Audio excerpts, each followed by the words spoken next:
దేవునికే సమస్త మహిమ ఘనత ప్రభావములు ఆయనకి మాత్రమే చెల్లును కాక. దేవుని బిడ్డలారా, సొలో మహారాజు తినే ఆహారము, ఒక్క రోజుకి ఆహారము ఎంత తిన్నాడో మీరు చెబితే ఆశ్చర్యపోతారు. దేవుని బిడ్డలారా, దేవుని వాక్యాన్ని మనం విందాం.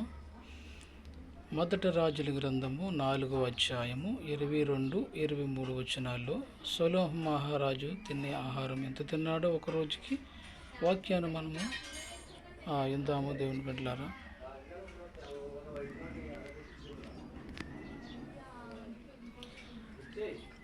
ఆయన దేవుడు అంతగా సొలో మహారాజును దీవించినందుకు ఆయన ఎంత తిన్నాడు, తిని చివరికి కామాంతుడైపోయాడు. సొలో మహారాజు తిని తిని తిని చివరికి సొలో మహారాజు ఏమయ్యాడు?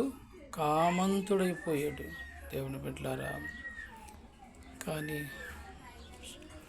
సొలో మహారాజు బ్రతుకు దినములంది ఒక్కొక్క దినమునకు సొలో భోజు సామర్థ్యం ఎంతనగా 600 తూము సన్నపు గోధుమ పిండి, 1200 తూము మొతకు పిండియు, కవ్వుని ఎడ్డులు 10, ఇడివెడ్డులు 20, 100 గొర్రెలు, ఈవు కాక ఎర్రదుంపులు, దుంపులు, జింకలు, కవ్వున బాతులు తేయబడును.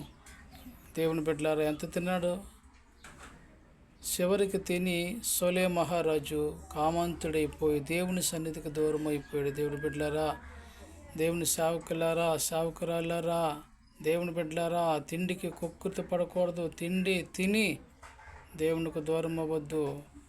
దేవుడిచ్చిన ఆయుష్కాలం అంతా మన బ్రతికి దేవుని నామాన్ని మహింపరిచేవారుగా ఉండాలి. దేవుని బిడ్డలారా, మరి తిండి వల్ల మనుషుడు